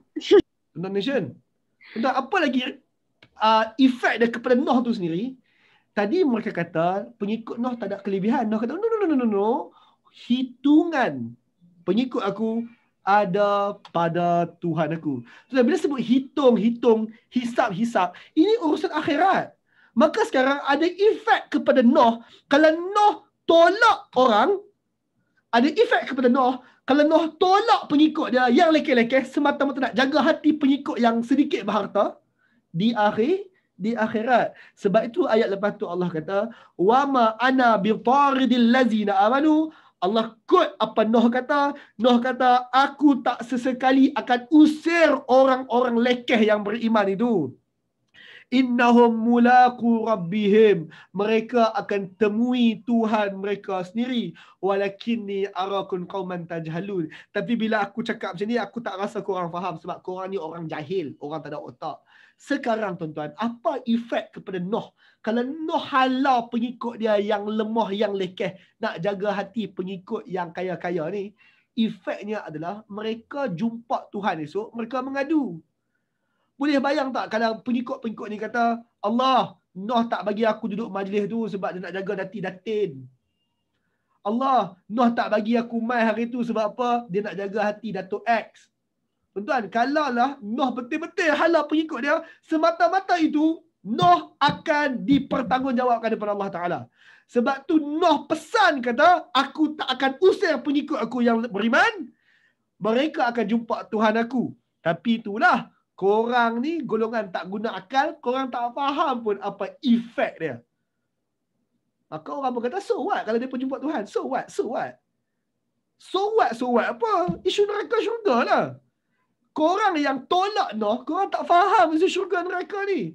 Korang tak nampak cause and effect dia. Tapi para pengikut Noh, efek. Sekarang saya tanya tuan-tuan. Abang Ibrahim, ada masuk hari ni Abang Ibrahim? Abang Ibrahim? Ada. Okey, Abang Ibrahim. Abang Ibrahim kalau boleh dakwa Nabi Nuh, Abang Ibrahim, kalau depan Allah Ta'ala boleh dakwa Nabi Nuh, kira power Abang Ibrahim. Macam mana? Tepat. Abang Ibrahim boleh bawa Nabi Nuh masuk mahkamah. Power tak power? Power. Power lah. Abang Ibrahim kalau boleh tarik Agong masuk mahkamah, kira power gila. Abang Ibrahim kalau boleh bawa Muhyiddin masuk mahkamah, kes dengan Abang Ibrahim, hakim tentukan Muhyiddin salah ataupun tak, power dah tuan-tuan. Kita berjaya bawa orang besar masuk mahkamah pun hebat dah. Nuh kata, oh aku tak berani sebab saya pengikut lekeh ni boleh bawa aku masuk mahkamah Allah Ta'ala. So tuan-tuan, betul tak orang lekeh ni ada kelebihan? Ada. Siapa cakap tak ada? Jawapannya dalam Islam, orang lekeh macam mana pun ada kelebihan di sisi Allah Ta'ala. Dia boleh bawa Nabi masuk mahkamah Allah. Kalau Nabi tu buat zalim. Dalam kes ni Nabi tu halau. Sebab nak jaga hati pengikut yang kaya-kaya. Ya kaum, man yansuruni minallah in tarattuhum. Wahai kaum, siapa nak tolong aku daripada Allah kalau aku usir pengikut yang lekeh-lekeh ni? Hampa tak faham. Kalau aku usir pengikut aku yang lekeh-lekeh ni, siapa nak backup aku depan Allah esok? Afala tazakarun? Korang tak mau beringat sikit ke? Korang tak mau peringatan sikit ke? Kalau korang nak ikut, ikut. Jangan bagi alasan-alasan lain. Kalau korang nak ikut. Jangan duk suruh aku halau pengikut aku. Aku tak boleh halau pengikut aku. Lekeh ataupun tak lekeh, mereka berhak untuk dapat tahu isu ini. Wala aqulu lakum indi khazainullah. Aku tak pernah dakwa pun aku ada khazanah Allah. Aku ada harta-harta Allah di sisi aku. Ingat, mereka tuduh Nabi Nuh AS apa? Manusia biasa. Nuh kata, betul lah aku manusia biasa. Aku tak pernah dakwa aku ada harta-harta Allah di sisi aku. Sebab tuan-tuan, kalau Nuh boleh kawal harta Allah, boleh bagi-bagi macam tu je harta Allah, maksudnya Nuh lelaki luar biasa. Nuh memang lelaki biasa pun. Nuh kata, memang aku tak pernah dakwa aku ada harta-harta Allah di sisi aku. So pengikut-pengikut yang ikut ni, aku tak pernah kata pun siapa-siapa ikut 5 juta BI tahun depan. Sebab aku pegang harta Allah Ta'ala. No, tak pernah. Wala aqulu lakum indi khazainullah. Aku tak pernah dakwa aku ada harta-harta Allah di sisi aku. Wala a'lamul ghaib. Aku juga tak pernah mendakwa aku tahu benda-benda ghaib. Sebab tuan-tuan, ramai orang membayang kata Nabi Rasul tahu benda ghaib. Sebab Nabi Rasul kadang-kadang bercakap tentang masa depan. Mereka anggap Nabi dan Rasul tahu benda ghaib. Maka Nuh kata, aku lelaki biasa. Aku tak tahu benda ghaib. Yang kelihatan ghaib yang korang dengar daripada lidah aku tahu sebab wahyu. Sebab tu korang kena beza aku selaku lelaki biasa dan juga bahagian lebih sebab dapat kerasulan. Maka Nuh kata, aku tak pernah kata aku tahu benda ghaib.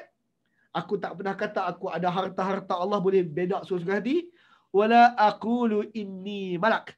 Aku juga tak pernah kata pun aku ni malaikat.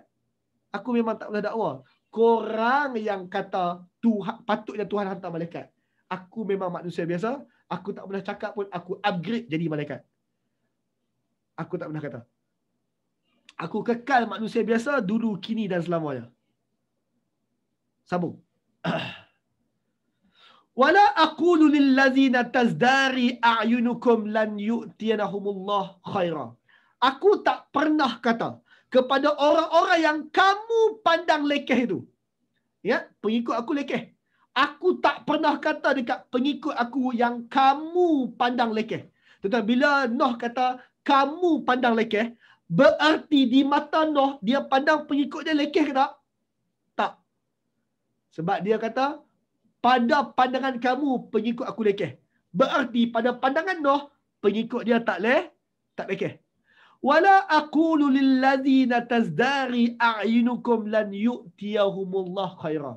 Aku tak pernah kata dekat pengikut aku yang kamu kata pengikut lekeh tu, aku tak pernah kata Tuhan tak akan beri kelebihan kepada mereka. Aku tak pernah kata. Korang yang kata orang lekeh Tuhan tak akan bagi kelebihan. Tuan-tuan, pada zaman Nabi Muhammad, Abu Lahab, Abu Jahal ni, mereka kata dekat dunia Tuhan bagi harta dekat kami, dekat akhirat esok confirm Tuhan bagi dekat kami juga kalau akhirat ada. Sebab apa? Sebab mustahil Tuhan nak beri kelebihan kepada orang macam Bilal. Tuhan tak akan bagi kelebihan dekat orang lekeh macam Bilal. Itu Abu Lahab, Abu Jahal cakap. Tentang point dia kat sini adalah, aku tak pernah kata dekat pengikut aku yang kamu pandang lekeh, mereka tak akan dapat kelebihan. Ketahuilah dalam agama kita, pengikut yang lekeh di mata manusia, belum tentu lekeh di mata Allah. Mereka berhak untuk dapat kelebihan. Allah ya'lam bima fi anfusihim. Allah lebih tahu tentang apa yang ada pada diri mereka sendiri. Lekeh ataupun tak, Allah tahu. Korang tak tahu. Inni izan la minaz zalimin. Kalaulah aku buat macam tu maksudnya, kalaulah aku cakap dekat pengikut aku, engkau ni kat dunia lekeh, kat akhirat mesti lekeh juga. Kalaulah aku cakap macam tu dekat orang-orang ni, izan la minaz zalimin. Confirm aku jadi orang-orang zalim. Sama-sama zalim juga. Tuan-tuan, Nuh bagi tahu bahawa aku takkan sesekali lawan pengikut aku. Aku takkan sesekali mengatakan pengikut aku tak ada kelebihan. Sebab semua urusan tu Allah tahu, aku tak tahu. So tuan-tuan, hujah jawapan Nuh terhadap penentangan kaumnya. Ingat tadi mereka ada buat 3 penentangan. Yang pertama, mereka tentang credibility Nuh. Mereka kata Nuh manusia biasa. Mereka kata Nuh bukan seorang rasul. Mereka kata Rasul Allah kalau ada mesti malaikat. Mereka kata Nuh nak dapat kelebihan atas orang ramai. Apa Nuh jawab? Nuh kata bukti kerasulan adalah wahyu. Kalau korang tak nampak, nak buat macam mana? Rasul Allah dari kalangan manusia bukan sesuatu yang menghairankan. Dan Nuh memang dakwa dia manusia. Dia tak pernah dakwa dia lelaki luar biasa. Dia tak pernah dakwa macam tu. Nuh memang manusia pun. Memang manusia biasa pun. Nuh tak dakwa dia ada harta Allah. Nuh tak pernah dakwa dia tahu perkara gaib. Nuh tak pernah dakwa dia malaikat. Dia memang manusia biasa. Dan ramai pengikut Nuh adalah orang lekeh. Justru itu tak ada isu lah Nuh nak dapat kelebihan ke atas orang ramai. Maka ini jawapan yang Nuh bagi terhadap penentangan hujah-hujah yang orang lawan dia. Kemudian, apa hujah seterusnya? Mereka lawan pengikut Nuh. Mereka serang pengikut Nuh. Mereka kata pengikut Nuh orang lekeh. Mereka miskin harta. Lalu mereka fikiran singkat. Mereka tak dapat sebarang kelebihan kalau ikut Nuh. Maka apa hujah Nuh tadi? Lekeh bukan masalah sebab Nuh tak minta ganjaran. Seruan Nuh tak ada kaitan dengan status ekonomi pengikut dia. Benda tak ada kaitan. Pengikut yang sengaja diabaikan oleh Nuh berhak dakwa Nuh depan Allah Ta'ala. Itu kelebihan. Siapa cakap tak ada kelebihan? Nuh takut hukuman Allah sekiranya dia abaikan pengikut lekeh dia kerana nak ambil hati pengikut yang lebih berstatus. Tuan-tuan, kalau Nuh reka wahyu, dia tak perlu takut pun. Dia tak perlu takut pun apa pengikut lekeh dia ni nak dakwa depan Allah Ta'ala. Takutnya Nuh terhadap takut pengikut dia dakwa depan Allah melambangkan bahawa benda yang Nuh cakap tentang Allah itu benar. Nuh cakap pasal akhirat contoh. Kalau Nuh cakap pasal akhirat tu reka, Nuh tak perlu takut pun kalau pengikut dia nak dakwa dia ke akhirat esok. Tapi dia takut melambangkan akhirat yang dia cakap tu benar. Seterusnya. Tadi mereka lawan Nuh, mereka cakap Nuh ni dirasuk oleh jin, syaitan. Lalu bawa ajaran sesat. Mereka cakap seruan macam Nuh tak pernah ada kat generasi terdahulu. Mereka cakap tak lama lagi Nuh berhenti dah tu sebab dia hilang motivasi. Hujah Nuh, dia rasul pertama. Justru itu memanglah seruan macam dia tak ada generasi sebelum. Dia rasul pertama. Dan seterusnya tuan-tuan, setelah Nuh berdakwah selama bertahun-tahun, dia tak berhenti dan dia tak kompromi. Dia tak edit pun dakwah dia. Justru tuan-tuan, ini adalah bukti besar bahawa Nuh memang konsisten dan juga tak pernah edit dakwah dia. Kemuncak keingkaran. Seterusnya tuan-tuan, kita on time hari ini Alhamdulillah. Seterusnya kemuncak keingkaran. Nuh dah bagi hujah dia. Mereka dah jawab, lebih tepat lagi, mereka dah beri serangan-serangan peribadi, serangan-serangan pengikut, mereka dah berlawan dengan apa? Hujah-hujah mulut ni. Lalu kalau kita dah hujah, mereka jawab balik. Kita dah hujah, mereka jawab balik. Mereka hantar tomahan, kita jawab. Mereka hantar tomahan, kita jawab. So apa lagi yang tinggal? Maka kita masuk isu seterusnya, kemuncak keingkaran kaum Nuh. Setahun, 2 tahun, 10 tahun, 20 tahun, 30 tahun, 40 tahun, 50 tahun, Nuh kekal juga menyampaikan mesej yang sama. Qalu, mereka, para pengikut Nuh yang ingkar pun kata, Ya Nuh, qad jadaltana fa aksarta jidalana. Nuh, berapa puluh tahun dah ni? Berapa ratus tahun? Berapa ratus tahun dah ni hang duk berjidal dengan kami. Berhujah dan juga berdebat dengan kami. Nuh, sangat lama dah engkau berhujah dengan kami. Nuh, berbuih mulut dah engkau bercakap dengan kami selama ni. Nuh, berdarah telinga dah kami dengar hujah engkau selama ni. Qad jadaltana fa aksarta jidalana. Sesungguhnya kamu telah menghujahi kami, terlalu banyak sudah hujah-hujah kamu itu. Nuh, fa'tina bima ta'iduna. Nuh, cukuplah Nuh, engkau bawalah benda yang dijanjikan kepada kami tu. Bawa benda dijanjikan tu adalah benda yang awal tadi Nuh kata, aku takut siksaan pada hari yang dahsyat. Nuh, engkau bawalah siksaan hari yang dahsyat tu menjumpa kami, meluatlah dengar, berbuih mulut dah. Nuh, kau bawa je lah siksaan yang kau janjikan sangat tu.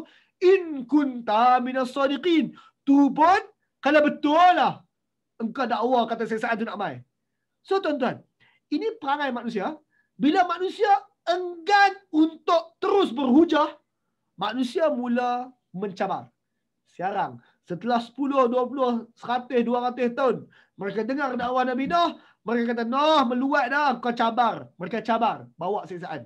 Tu pun kalau betul lah siksaan tu nak datang. In kunta minas sadiqin. Tu pun kalau betul engkau dari kalangan orang yang benar-benar. Tuan-tuan, mereka mula cabar, siksaan turun. Qala, Nuh jawab, innama ya'tikum bihillah insya'a. Sesungguhnya siksaan nak turun ataupun tak, terserah kepada Allah untuk mendatangkan siksaan tu. Kalau Allah mahu. Wa ma antum bimu'jizin. Kalau Allah buat turun, kalian tak boleh lepaskan diri. Korang biar betul korang cabar siksaan turun. Siksaan ni bukan ikut aku. Siksaan ni ikut Allah Ta'ala. Kalau Allah buat turun, kalau Allah decide buat turun, tak boleh tau. Korang tak boleh lepaskan diri tau. Tuan-tuan ingat Nuh ulul azmi. Ulul azmi ada keazaman yang kuat. Ulul azmi, dia tak minta disegerakan siksaan kepada kaum dia. Tuan-tuan, kalau saya duduk tempat Nuh, kalau saya duduk tempat Nuh, mereka kata, Nazar, kalau hang betul sangat, bawa mai siksaan tu. Kalau saya kata, hang tunggu siksaan tu mai. Sebab apa? Sebab saya keazaman tak kuat. Nuh ulul azmi. Nuh kata, oi korang ni mulut celupa sangat. Urusan tu bukan urusan aku, urusan tu urusan Allah. Kalau Allah buat turun, korang tak boleh lepaskan diri. Korang jangan mulut celupa sangat. Nuh masih sabar. Keazaman masih kuat. Wala yanfa'ukum nushi in aradtu an ansaha lakum. Nampak gayanya tidak ada guna nasihat-nasihat aku meskipun aku ingin sekali nasihat kalian. Tuan-tuan, dakwah dah lama, kita dah beri nasihat teguran dah lama, beratus tahun Nabi Nuh dakwah kaum dia. Nabi Nuh kata, wow, lepas beratus tahun aku dakwah kalian, kalian ni nampak gayanya, aku cakap nasihat apa pun, nasihat tu tak boleh beri kesan kepada kalian. Meskipun aku teringin sekali agar nasihat aku ni beri kesan kepada kalian. In kana Allah yuridu an yuwiyakum. Kalau Allah nak, kalian tetap terpesong juga. So tuan-tuan, saya pernah sebut dalam kelas tadabbur banyak kali. Ada orang yang kerana penentangan dia, Allah pilih untuk kunci hati dia. Kalau orang-orang macam ni, kalau Allah dah pilih untuk kunci hati kalian, kalau Allah dah pilih untuk kalian tetap terpesong, aku nasihat apa pun tak jadi apa dah. Huwa rabbukum wa ilaihi turja'un. Allah Tuhan kalian kalian akan kembali jumpa Allah juga. So aku hanya boleh cakap, aku akan cuba nak terus nasihat. Tapi kalau nasihat aku tak boleh beri manfaat, aku tak boleh buat apa. Kerja aku cuba sampaikan nasihat. Itu tugas Rasul. Itu tugas pendakwah. Tugas pendakwah bukan beri hukum. Tugas pendakwah menyampaikan. Maka Nuh kata, aku hanya boleh bagi nasihat. Tapi kalau petunjuk tak sampai, kalau Tuhan nak kalian terpesong juga, aku tak boleh buat apa. Kalian akan jumpa Tuhan kalian. Kalian akan dikembali kepada dia. Qalu. Kaumnya jawab. La illam tantahi ya Nuh. Lanakunanna minal marjumin. Nuh. Kalau kau tak berhenti buat benda yang kau buat ni. Kalau kau tak cegah perbuatan yang kau tengah buat ni, wahai Nuh. Kami make sure engkau antara orang yang marjumin. Orang-orang yang terkutuk. Orang-orang yang kami kutuk. Orang-orang yang kami rejam. Marjumin. Daripada perkataan rajama, rejam. Tuan-tuan tahu kan kita sebut syaitanir rajim kan? Syaitan yang terkutuk, syaitan yang direjam. Maka sekarang mereka tuan-tuan telah pun buat satu benda kepada Nuh. Mereka ancam untuk kenakan tindakan fizikal kepada Nuh. Tuan-tuan tengok melampaunya. Orang yang matang, apabila kita berbeza pendapat, kita berhujah. Itu orang matang. Kita berbeza pendapat boleh. Tapi kita duduk semeja, kita bercakap, bagi hujah, bercakap, bagi hujah, itu orang matang. Orang-orang ini setelah beratus tahun berhujah secara matang, mereka hilang kematangan. Makin tua tapi makin tak matang. Mereka mula hilang sabar mereka terhadap Nuh. Maka satu, mereka cabar, seksaan tu datang. Nuh, bagi seksa. Pukul kami cepat. Pukul kami cepat. Jom lawan, jom. Nuh kata, oh, urusan tu urusan Allah, aku tak boleh layan. Maka Nuh, nombor dua mereka buat, setelah berhujah tak boleh makan, mereka mula guna kuasa mereka. Ingat, mereka pembesar. Mereka mula guna kuasa mereka. Mereka tekan Nuh supaya Nuh berhenti. Mereka cakap, Nuh, kalau kau tak berhenti, kau tunggu. Kami akan make sure engkau marjumin. Engkau antara yang dikutuk. Tak lama esok kami tangkap pengikut kau. Tak lama esok kau ceramah, kami potong mikrofon. Kau tak berhenti, kami tangkap ASA. Kau tak berhenti, kau tunggulah Nuh. Tuan-tuan, mereka mula buat perangai untuk ambil tindakan fizikal. Sekarang tuan-tuan, bila orang dah mula nak guna ISA, bila orang dah mula nak ambil tindakan fizikal, saya nak tanya tuan-tuan, kita boleh ceramah lagi ke? Kalau orang nak tumbuk dah pun, boleh ceramah lagi ke? Tak boleh. Bila orang tak bersedia untuk mendengar, tak boleh ceramah apa dah pun. Oh, saya silap share. Tuan-tuan. Bila orang dah tak boleh mendengar, kita tak boleh nak share dah pun. Maka ketika mereka mula nak ambil tindakan fizikal terhadap Nuh, Nuh pun kata, ya kaum, in kana kubur alaikum maqami wa tazkiri bi ayatillah fa'ala Allah tawakkaltu. Wow. Korang nak pukul aku, korang nak kutuk aku, korang nak kacau pengikut aku semata-mata sebab kami sembah satu Tuhan. Wow. In kana kubur alaikum maqami wa tazkiri bi ayatillah. Kalau kalian rasa terbeban sangat dengan kedudukan aku selaku Rasul dan juga terhadap peringatan yang aku datangkan guna ayat-ayat Allah ni, kalau korang rasa tertekan sangat, fa'alallahi tawakkaltu. Oh, aku tak boleh buat apa. Kerja aku tetap menyampaikan juga. Aku tak boleh berhenti. Maka aku hanya bertawakal kepada Allah. Korang kata nak pukul, wah, aku boleh buat apa? Korang nak pukul, takkan aku nak cium kaki hangpa supaya tak pukul kot? Tak boleh buat apa. Maka kerja aku hanya aku boleh bertawakal. Fa'ajmi'u amarakum wa syurakaikum. So kalau korang nak buat juga, bersatulah kalian bersama semua geng-geng kalian. Bersatu kalian bersama para pengikut kalian yang ramai tu. Summa la yakun amrukum alaihi ummah. Lalu kalian buatlah apa yang korang nak buat. Jangan teragak-agak buat terus kalau korang betul-betul nak buat sangat. Summaqdu ilayya wala tunzirun. Laksanakan, jangan tangguh-tangguh lagi. So tuan-tuan, saya nak tanya tuan-tuan, Nuh tengah cabar ke? Nuh tengah cabar mereka pukul Nuh ke? Ya ke tak? Ayat tu, bersatulah kalian bersama pengikut sekalian, rancanglah apa nak rancang, lepas tu buatlah ramai-ramai, jangan tangguh-tangguh lagi. Saya tanya, Nuh cabar ke supaya mereka pukul Nuh? Ya atau tak? Macam ya. Macam ya. So kalau esok ada orang nak tangkap saya ISA, saya kata tangkap. Saya takut lah. Buat lebih-lebih lagi. Saya cakap itu. Tuan, ayat lepas tu Nuh kata, wa in tawallaitum, jika kalian tetap berpaling. Berpaling daripada apa? Tuan, tadi Nuh kata apa? Kalau korang nak buat, korang buatlah. Kumpul ramai-ramai buat. Tuan, itu bukan cabar. Dia lebih kurang macam ni, tuan-tuan. Kak Mai kata dekat anak. Oh, Kak Mai. Kak Mai cakap dekat anak, panjat pokok tu, panjat tinggi-tinggi. Panjat tinggi-tinggi sampai atas. Panjat. Tak usah turun. Panjat. Kak Mai nak suruh dia buat apa? Jangan panjat. Turunlah, jangan panjat. Tu maksudnya. So Nuh kata, wah, korang nak pukul. Oh, aku tawakal kepada Allah. Korang kumpullah ramai-ramai. Buatlah apa nak buat. Buat. Kumpul. Habis. Terus tunggu. Buat terus. Tuan-tuan, cakap macam tu bukan nak suruh buat. Nak suruh berhentilah. Sebab tu ayat lepas tu Allah kata, fa in tawallaitum. Tapi kalau kalian berpaling. Berpaling maksudnya apa dia? Korang tak mau berhenti. Korang nak buat macam korang rancang.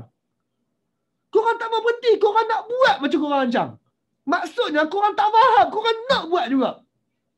Fa in tawallaitum. Tapi kalau korang nak buat juga macam korang rancang, fama sa'altukum min ajr. Fine. Aku tak pernah minta ganjaran pada kalian. Wa in ajriya illa 'ala Allah.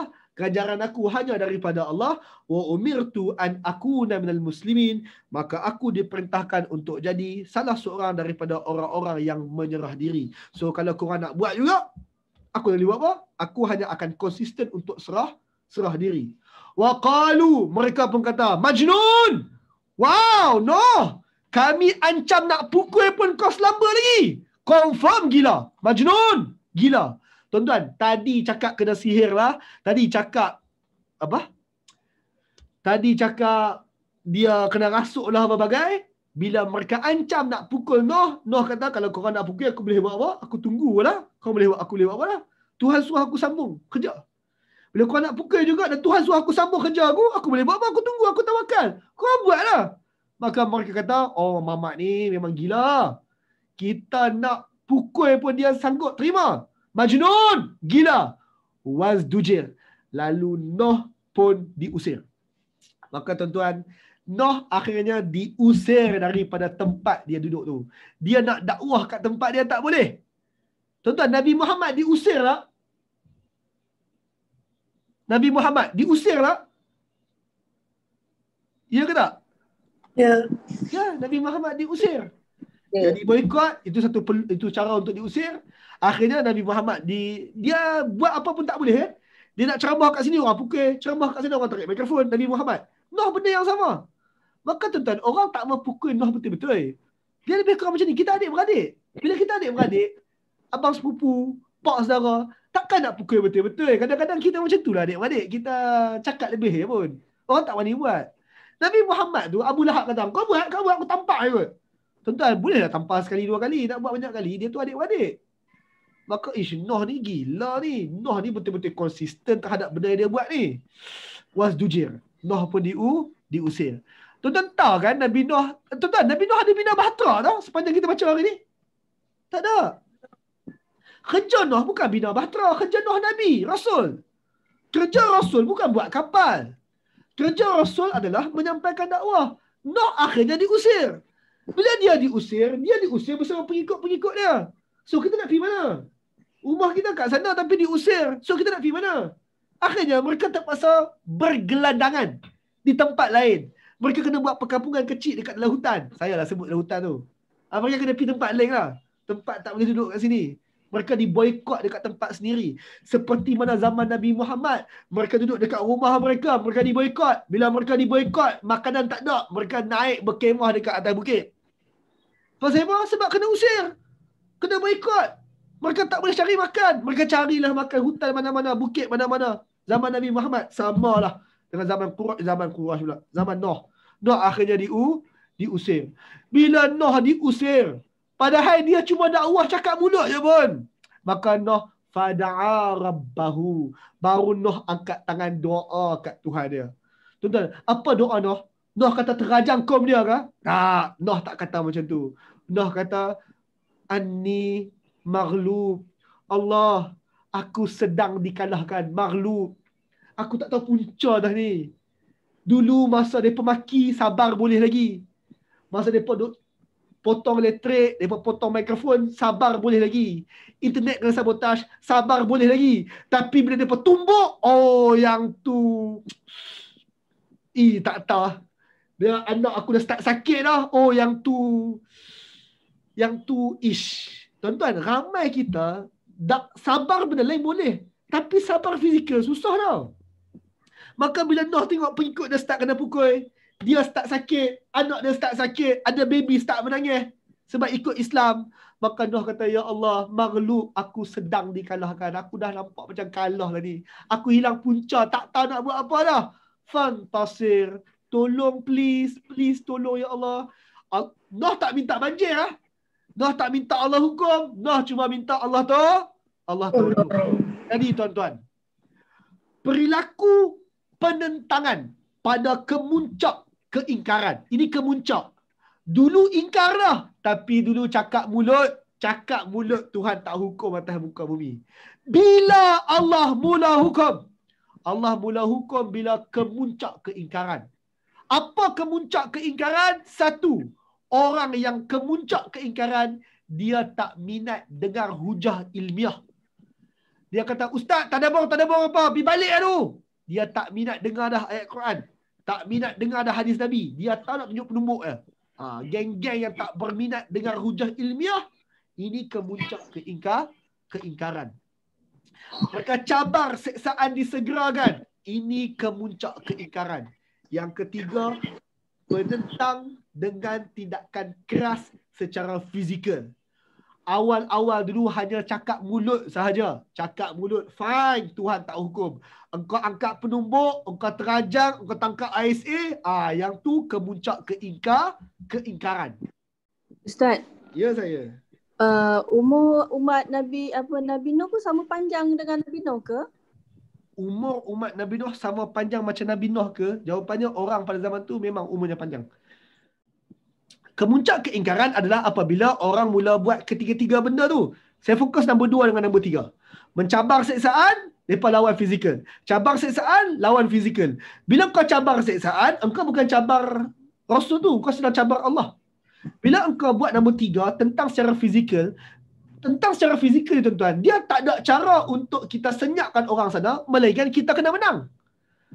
Dakwah tak apa. Dakwah mulut tak apa. Bila dakwah fizikal adalah aku kena pancung kau. Sebab kau tengah pancung aku. Bila kau tumbuk aku berdarah, dakwah fizikal adalah kita kena tumbuk dia sampai dia tak boleh tumbuk kita balik. Tapi tuan-tuan, itu kasar kan?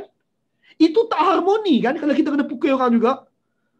Dakwah Islam, aman. Kita cakap mulut. Kita tak angkat penumbuk. Tapi bila korang mula buat secara penumbuk, korang mula buat secara fizikal, maka sampailah urusan Tuhan take over urusan. Maka tuan-tuan, Tuhan mula, ingat Nabi Nuh minta, ya Allah bantu aku. Macam mana bantuan datang? Maka tuan-tuan masuk isu seruan terakhir. Nabi Nuh alaihi salam dia doa kepada Allah agar Allah bagi bantuan. Maka Nabi Nuh dengan pengikut dia pun diusir, duduk kat satu tempat, secluded daripada orang lain. Nuh minta ke Allah, Allah bantu. Allah turunkan wahyu. Allah kata, Inna arsalna Nuhan ila qaumihi. Kami telah utuskan Nuh kepada kaumnya. Ada satu mesej. Apa mesejnya? Anzir qaumaka. Nuh, bagi amaran kepada kaum kau. Nuh, beri amaran kepada kaum kau. Anzir qaumaka. Min qabli an ya'tiyahum azabun alim. Sebelum datang kepada mereka siksaan yang sangat-sangat dahsyat tu. So tuan-tuan, ingat bukankah awal dakwah dulu Nuh kata apa? Sembah Allah, aku takut siksaan hari yang dahsyat tu datang. Awal dakwah dah mula dah. Sekarang tuan-tuan, Allah datang wahyu kepada Nuh. Allah kata kat Nuh, Nuh, engkau beritahu kat kaum kau amaran sebelum siksaan tu just around the corner. Maksudnya tadi mereka cabar, turunlah siksaan. Allah kata, Nuh, siksaan is just around the corner, tapi sekarang engkau bagi amaran terakhir. Ni kira pakulah lah. Engkau bagi amaran terakhir lah. Sebab siksaan just around the corner. Mereka dah cabar kan? So Nuh, kau pergi bagi amaran terakhir, siksaan just around the corner. Tadi mereka nak lawan secara fizikal kan? Okay, fine. Sekarang Allah nak lawan secara fizikal. Dan lawannya Allah Ta'ala secara fizikal tu siksaan dia datang. So sebelum Allah datang siksaan dia, engkau Nuh pergi bagi amaran final warning. Final warning. Sekarang kau pergi. Maka tuan-tuan, Nuh dengar kata, what? Final warning? What? Aku dah dakwah 100 tahun dan sekarang Tuhan kata final? Last? Bila last, Nuh pun, wow, last. Qala, maka Nuh berkata, ya kaum, wahai kaum, ni siksaan last ni. Ini last warning ni. Maka tuan-tuan, apa berlaku bila Tuhan kata final warning? Kita bincang hari yang lain. Wallahu alam. Allahu Akbar, Allah. Terima kasih tuan-puan kerana ikuti perkongsian sebentar tadi. Alhamdulillah, perkongsian tadi adalah insentif percuma hasil daripada sumbangan infak daripada orang ramai. Jadi, sekiranya tuan-puan ingin turut sama menyumbang, maka sumbangan tuan-puan boleh disalurkan melalui akaun bank yang tertera. Terima kasih. Semoga Allah gantikan dengan yang lebih baik. Assalamualaikum. Allahu Akbar, Allahu Akbar, Allahu Akbar, Allahu Akbar. Allahu Akbar, Allahu Akbar, Allahu Akbar. Allahu Akbar, Allahu Akbar. Allahu Akbar, Allahu Akbar, Allahu Akbar, Allahu Akbar. Allahu Akbar, Allahu Akbar, Allahu Akbar, Allahu Akbar. Allahu Akbar, Allah.